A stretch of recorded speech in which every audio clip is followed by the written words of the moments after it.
My name is Julie Kraft and I have bipolar 2 disorder. I'm Shaley Hoogendoorn and I live with bipolar 2 disorder. I was diagnosed 10 years ago at the age of 36. I was told of my diagnosis and I remember being relieved but also terrified. I know the perceptions and the stigma that goes along with it. I started sharing my story about 4 or 5 years ago. I decided to come forward and start sharing. It's led to me meeting the most amazing people walking the same path. So we had talked about collaborating. My greatest hope is that others will hear our stories and feel less alone. We can offer insight and give the world a real life living example of what bipolar disorder can look like. This is bipolar. This is bipolar. Hi everyone, welcome to episode 4. We cannot believe that we are here and still going. This episode is going to be a big one. If you don't already know, my name is Shaley Hoogendoorn. I am a mama, a wife, a teacher, an event planner. I also vlog at She Loves Magazine with a series called Sisters in Mental Illness. And I like to think that I'm a pretty fierce advocate. And so that's a little bit about me. I would love Julie to introduce herself. So my name is Julie Kraft. I'm also going to put myself in that category, a fierce mental health advocate. I'm a wife, I'm a mom, an artist, an author, but at this point in my life, I am so thrilled to be able to pour my time and my energy into advocacy. So whether that is in person, online, or on paper, I'm just super duper excited to share. So happy to be here. Yay! So first off, we want to tell you this is a big episode for us because it's very raw and it's leading up to our diagnosis. So in order to be honest with you and real, we actually almost need to go back there, which brings up a lot of feelings. So we want to be real. If we cry, if we seem like we're anxious, those kinds of things, it's because you almost have to relive it to be real. And so we just wanted to put that out there right away so that we have permission to just see where it takes us, right? Right. And we also, when we started this, when we were initially planning it, we thought, do we just film on the days when we're feeling amazing? But the truth is, there's no cure for bipolar disorder, and we definitely still have days that are better than others. And so if I'm going to be completely honest, today is not the best day for me, but we wanted to come on here no matter our mood and just be real. So feeling a little bit like that, but still, this is us just wanting to show up and be our authentic selves, no matter where we're at mentally. So all of those disclaimers. And I'll also throw in the disclaimer about my hair. We're still in the coronavirus pandemic, and so I think it's been 7 or 8 weeks now. So those are all the disclaimers we'll put out there for this episode. Exactly. And I have the red lipstick because you know what, when you're kind of talking about being a hot mess, I feel like I'm a hot mess in here. So maybe Looking good. Not be here. Yeah. So now that we have all that out, and actually that's really a beautiful thing because it explains a little bit of how we overthink things, and also how if we're not totally comfortable, we can't focus. So I feel like now that we have that out there, we can focus the best we can, or not. Or not, and we are covered. We are covered. We are covered. So this episode, what we really want to focus on is the leading up. And one of the things I wanted to state before we started, we only have a limited amount of time. So we will probably be talking about more of the bizarre behavior, or the things that people might not consider regular everyday kind of moods or attitudes and such. I do want to say we have had huge stretches of normal times. We have we're living a day-to-day in that, but we are going to focus on the really hard things. So yeah, just imagine that this isn't every single day for us. Right. And I want to put that out there because one, if you're feeling it too, and you think, oh, they're like that all the time, I must not have, you know, a mental health disorder. There's very, very normal days. Yeah. And also so that other people will understand, because sometimes we take this stereotype and we think that is all, and we apply it to everyone that has a diagnosis. Yeah, that's such a good point. It's so easy too for us to focus on those times that aren't as stable, or those few episodes where, you know, things are really out of control, and we need to also remind ourselves those maybe account for only a few days out of our entire life. And so I think I used to just focus in on those worst times and let those define me. So that's another thing, even for us ourselves, to remember that those few moments, they don't define us, they don't set the course for the future. But like you said, I think it's so important for us to go there today and be vulnerable and share those things that are hardest to share. I think that's where sometimes there's the greatest chance for people to sit there and go, okay, I'm not this horrible monster. You know, my behavior isn't the worst of the worst. So that is our intent. That's where our heart is. Yeah. Where I would love to get started is just leading up to it. I know we have different stories and different timelines, and I would love to hear maybe, maybe back to, just tell me about that. Tell me about how that works for you. Right. Okay. So I was married very young. I was 21 at the time. My husband and I were almost ready to celebrate our 25th anniversary. And so from dating, from being newlyweds through becoming a mom at 23, I always had this ongoing anxiety, which for me, grocery shopping, driving, parking, sometimes even showering, and the thought of having to get ready, get out of the house, all of those things made me so anxious.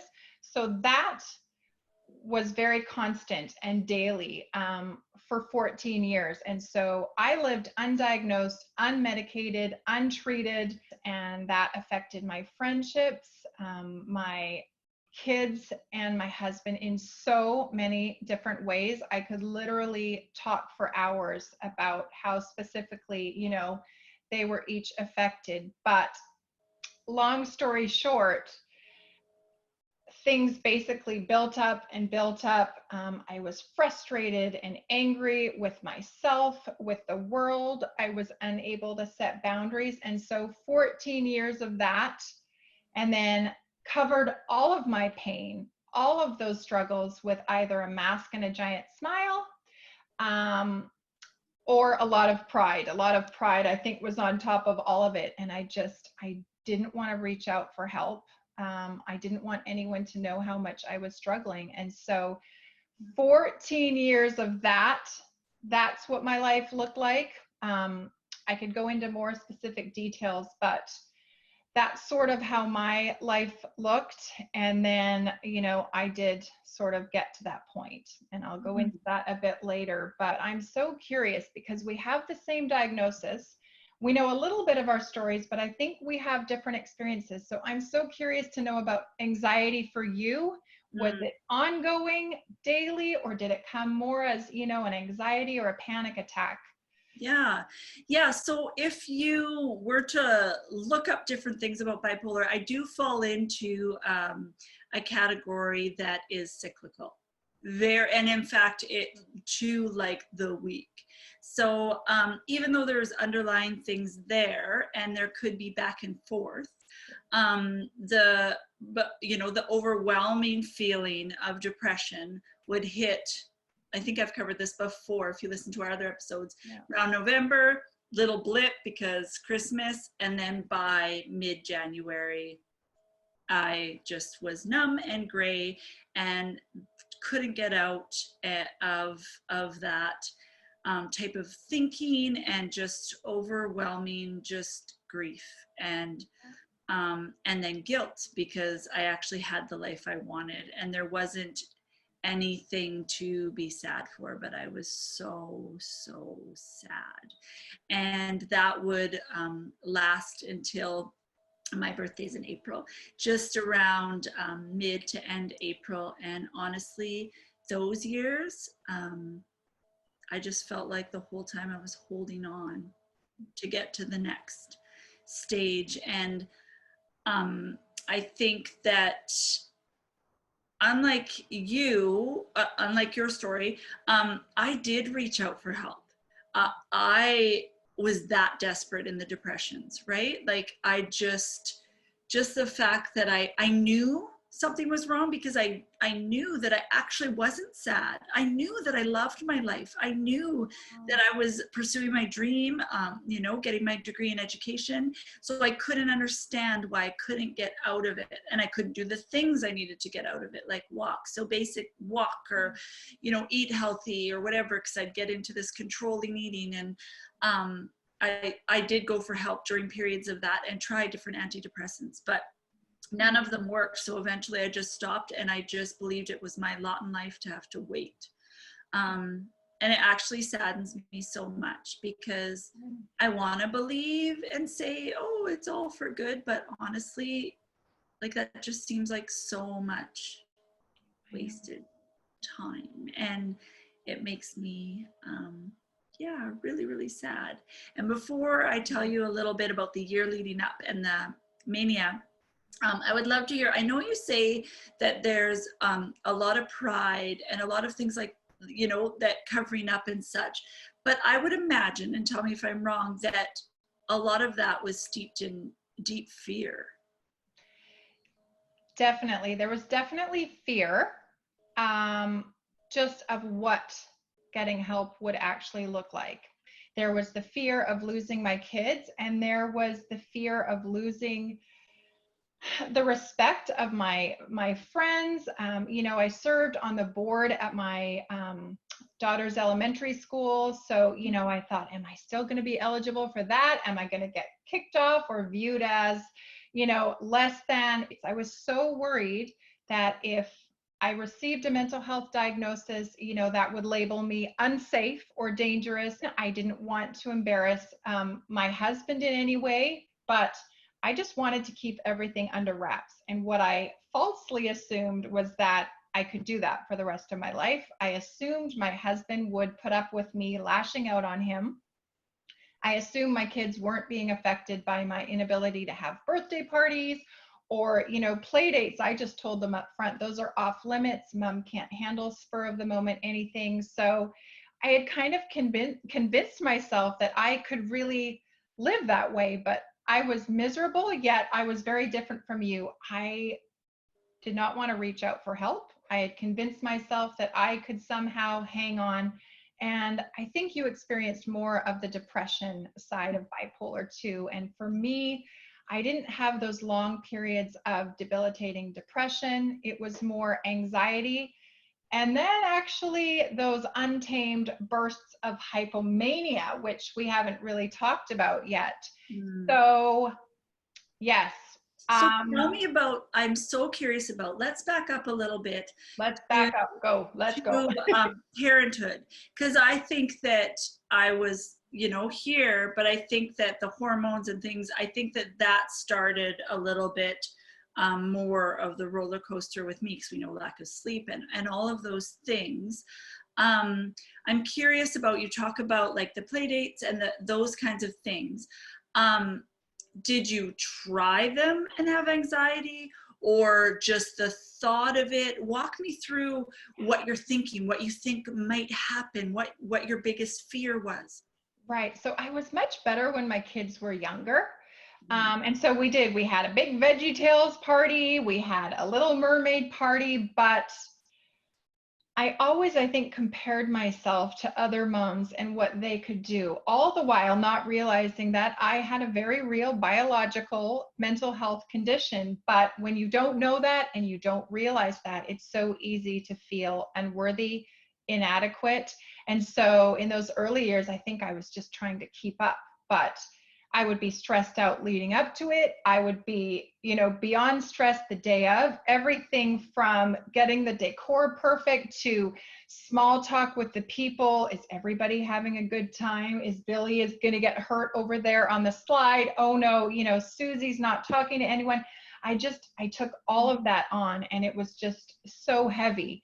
And then, just everything, every small detail that you could imagine. And then, so the party would end, and it would take me a week or two just to recover. As the years went on, leading up to my diagnosis, the birthday parties were few and far between.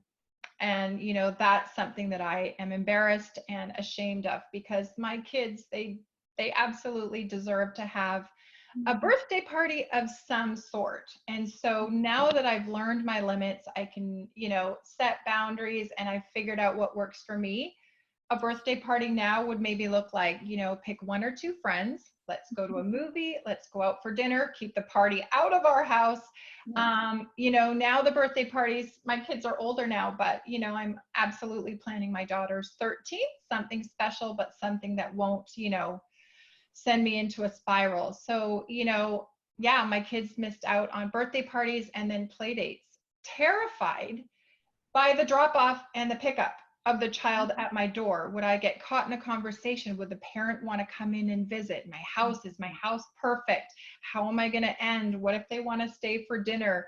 So I ended up telling my kids, no play dates, and you are not allowed to spring anything on me. And looking back, my kids, they missed out on so many play dates. And, I would even prevent them from going over to other kids' homes for play dates for the same reason. Pickup time. Was I going to be invited in for a cup of iced tea? I wish I could just drive by and they would throw my child out and they'd plop in the car. But, even Halloween brought so much angst and anxiety, pint-sized trick-or-treaters in costumes. And even that, am I going to need to start a conversation with their parents? Is the candy going to be okay? So when we talk about anxiety, I know, sometimes we don't understand the depth of anxiety that someone like myself can experience. So, I think when I actually describe these things, I think hopefully it will help any listeners understand the depth and how crippling that was in everyday situations that other people, Right. I know other moms, they're just so thrilled to plan the next birthday party. The more people, the better. Let's get a bouncy castle and 5 piñatas. And that's just not me. But, if I had to describe my kids and how it affected them specifically, yes, that's. And that's okay. That's okay. That's okay that isn't who you are. And I feel this extreme pressure. Like, it wasn't like when my parents were young. It was like, I remember being overwhelmed because I was staying home, and like, I didn't have the money to do the swimming lesson at like this and this and this. And I wanted to do them because this is where we're very opposite, is that I'm an extreme extrovert. Yeah.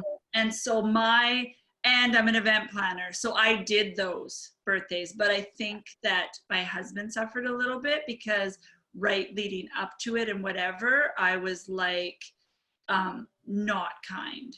And I didn't want it to be so much as perfect, but I wanted to execute the idea in my head, and my ideas were very big.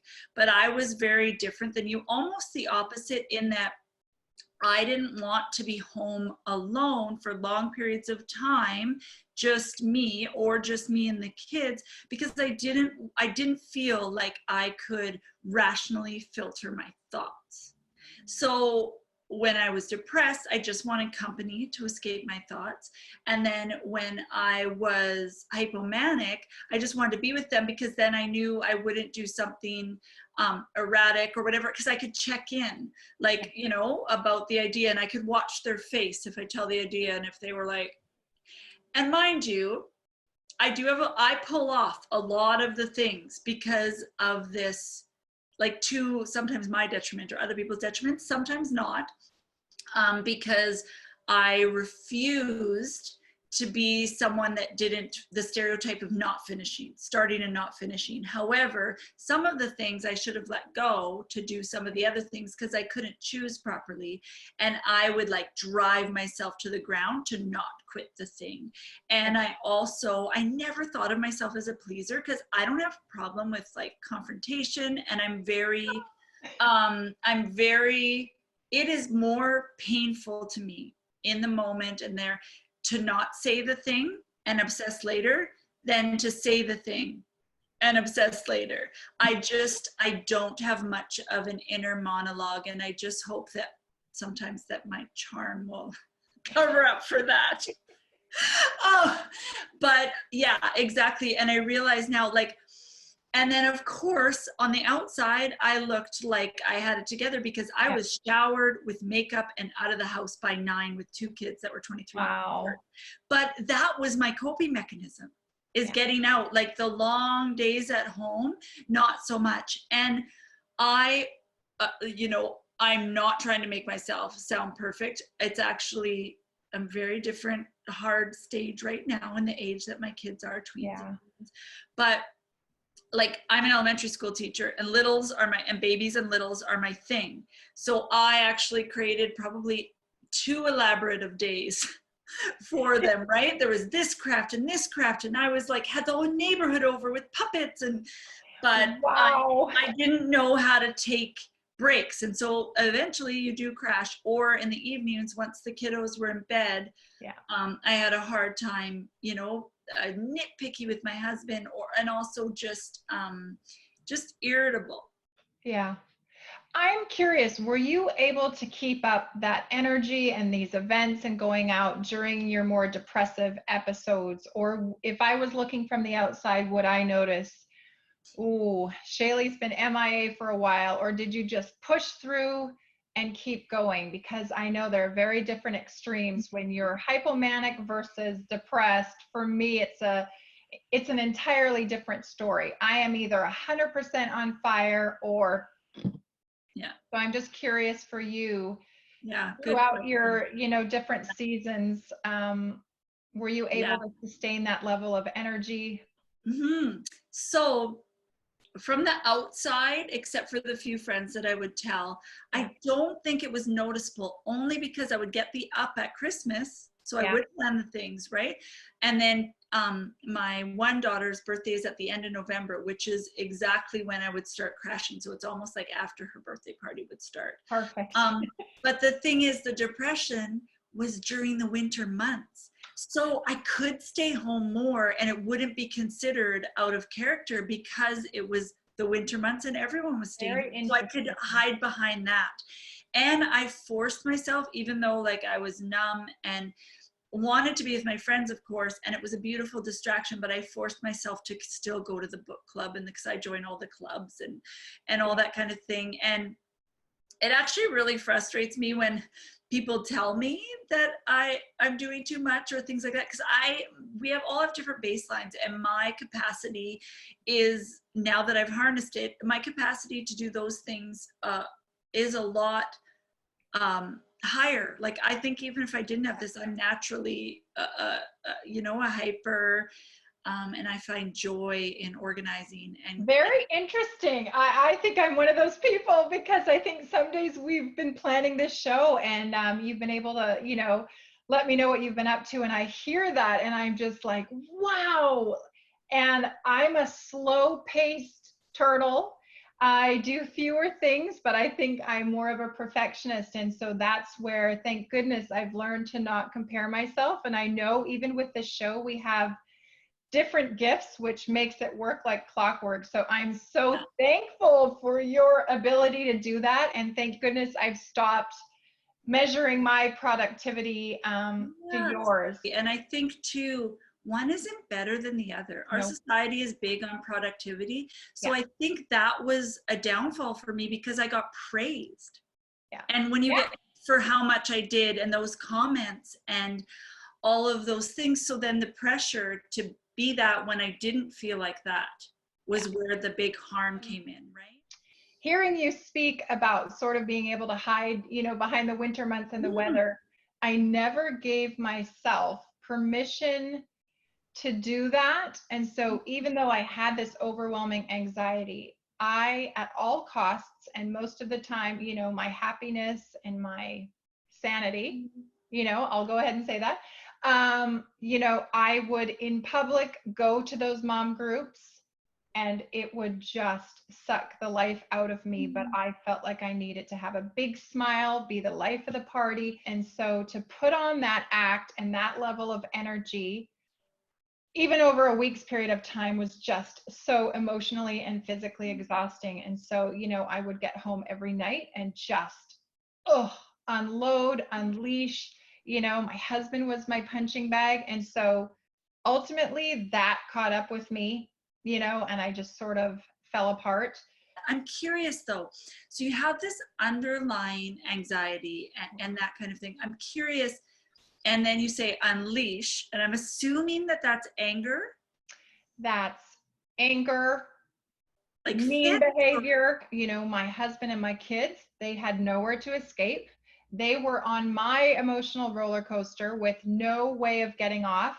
And not only were they trapped in, you know, a frustrated, angry mom, you know, lashing out, being unkind to my husband, you know, snapping at my kids. And thank goodness now I've been able to go back and explain, it was never you, you know, to say to my kids, I had the best intentions of giving you a birthday party, but I was so incredibly frustrated and overwhelmed by just the average everyday things that was sort of my way of dealing with it. And I was in such a state that they just happened to be the innocent victims. And so, you know, we try not to beat ourselves up with guilt, but I absolutely have feelings of shame and just regret over the things that they did miss out. And I think there's a healthy balance of sort of acknowledging it, because it makes me want to do my very best now going forward with, Shaley, where's the tissue? You know, it's not too late. Kids are resilient, and, you know, partners can be loving and shower us with grace and forgiveness when we need it. And so I need to now, you know, realize the impact, not beat myself up so much, but just say from this moment forward, I have an opportunity to step up, take responsibility, and do my very best to stay well. And in the moments that I don't want to do it for myself, I need to do it for my husband and my kids. And I'm about to completely lose it. So I am passing the baton over. Yeah, friend. It's all good. It's all good. I can feel that. I feel that. Yes. One of the things that I've actually read about that, I mean, it's horrible but comforting in that I always thought I was like this negative, like angry person, because my brain remembers the bad thing. So we'll have a perfect day and one bad thing will happen, or I'll say something that later I think is stupid. I'll only remember that. Yeah. Right? And I've done that in my childhood and other things. So I have worked really hard to see the other things, because it's very easy to put myself down. It's very easy to do the whole, oh, you know, my husband is amazing, but oh, he's a saint, or oh, you know, putting up with you, Shaley, or that kind of thing. Those are a lot of things I put on myself. And so I, in that year of unraveling, I call it, I have to look back and see that there was periods where I was a good mom. And I bet you there was amazing periods where you were a good mom and a good wife too. And I just want to say that, just in case there's other people in that spiral, try your hardest. It feels weird at first, but eventually it'll become habit to practice gratitude and to practice. And let me tell you, still, sometimes it's hard. Like, I still struggle and I don't do well with it. It all happened for a reason. I know lots of people. I say that all the time. I know, and lots of people need to hold on to that, and that makes them feel better. And we need to know what makes us feel better, but it does not for me. Like just. And that's what I think is so great wherever we are. And yes, by default, I'm always looking for the silver lining. And I know sometimes it can even, you know, I've got negative feedback for that I'm living in this dream world because bipolar only is this horrific thing. But, you know, I never want to sort of gloss over the fact that there is a lot of negative, and yes, there is a lot of hurt and heartache and pain. But yes, I love the two different. Yeah, I think we balance each other out. And I think I'm learning to hold this, like even right now, the both. And yeah, it can be both terrible and hard and frustrating. And it can be beauty, and it can be growth, and it could be make us the type of people. So I've learned to hold both, because I used to think it had to be one or the other. And I think this has been healing to me, because I need to sit in those feelings. Sometimes I need to feel like it is completely unfair. Yeah. And then sometimes I need to. And if I don't let those feelings move through my body, they're not going to go away. Yeah. Right? Yeah. Yeah. Well, let's get into, I just love learning. I had one other thought. Hang tight with me here. This is how our minds work. They whirl, and sometimes things spit out and it's hard to get them back. It'll come back. So when it comes back, You say it. We need a flag or a bell or something. Yes, it'll come back. It'll come back. I always joke with my husband, let's have a sign, but then he's like, but you make ridiculous signs. I want to be like, it just came back. Okay, good. And I think when I get so overwhelmed in any of those feelings of shame over some of the things, I have to remind myself too, I had an undiagnosed biological mental health condition that was not treated, that I did not know how to manage.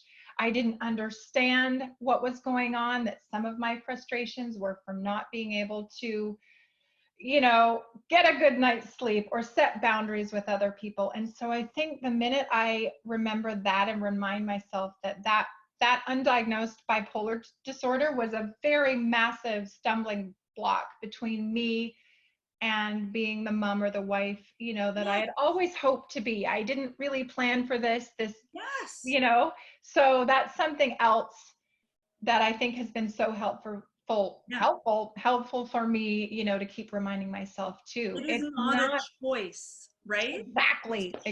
Yes, there are choices in it, but it's like, we already have an extra stumbling block. Like we're starting here. And I love that you brought that up, because me too. One of the things that I struggle with is I get some messages and things like that, which is everyone needs to look at things differently, but that, you know, maybe our brains just work differently. Let's not call it a disorder or an illness. And I don't like those words either. Do you think I want to? No. But for me, it's comforting because it explains some things. Because if those things weren't explained, then I put them that is what I am, not what I live with. And it's been so helpful, not only for me to make that realization, but now to be able to go back to my friends and explain, yes, this is what was going on. This is how a bipolar mind can work. It's been so healing. I've had the chance to just explain that and have a friend look back and go, thank you for connecting the dots. Yes. I was in the dark wondering, you know, have I offended you? Should I keep reaching out? And now that you've been able to explain that it was never about, you know, me personally, that you were not trying to avoid me. It was just that you were overwhelmed with even brushing your teeth on some days. And now here comes the silver lining. Not only have I been able to explain that and have them understand it, our friendship and my relationships are that much stronger for it. And I know that my friends understand me. They've been able to, you know, accept me the way I'm wired. And I've never been one for fluff or shallow, you know, friendships. And so to be able to now take my friendships to that level and know that I've been able to be completely open and honest and they're still in my life, it's priceless. It's been such a huge part of me, you know, moving forward, healing, accepting myself. So just wanted to get that in there. Yes. And you know what? I talk about words a lot, and I talk about words matter. And I think that claiming, like I could talk about anxiety and depression, but claiming the word bipolar or finding language to how I was feeling was freeing. Did it mean that all of a sudden I was like, yeah, I got my bipolar shirt, right? No, it absolutely didn't. And even like the title of this show or a podcast, terrified me and excited me, because we want to show that, but I still, and especially in certain circles and meeting new people, it's a hard word. It's a hard word only because of stereotypes, and we are here to make it, I hope one day it's thrown around in regular conversation properly, and that it isn't.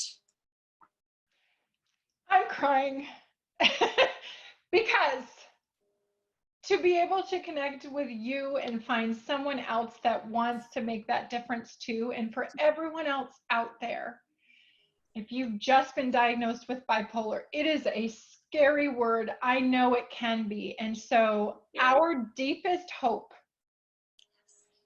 Shaley, I'm losing it, but this just shows how passionate. This is why I'm here. This is why I said, who cares if a Google search under bipolar flashes my picture? I would do it all again in a heartbeat. If there's, someone out there that's stuck in that embarrassment or shame, not able to say it, it's okay.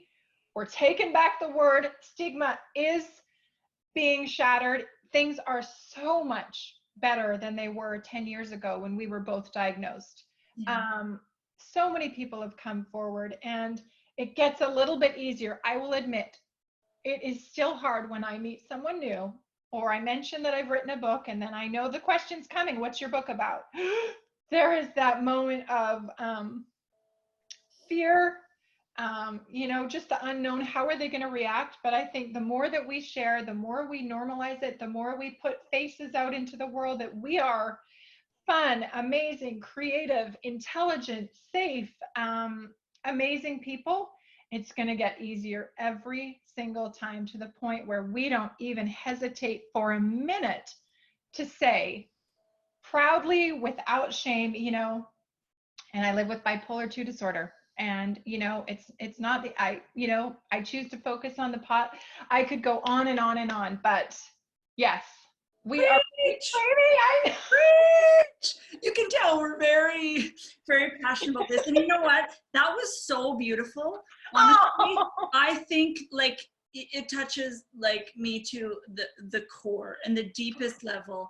And I feel the same as you, because you don't think there's days that I panic, that there's Google, actually I should use the word properly, that I have severe anxiety about, and I'm the same thing, like, oh, I have a podcast, or oh, I do this. What's it about? That freezing, right? And I just love what you said. And I think honestly that this is the best place to end, because I want your words to soak and sink in for me. And I think in our next episode, we're going to cover the week leading up and to our diagnosis. So we hope that you tune in when that comes out, because friends, we're here, and this is bipolar. This is bipolar.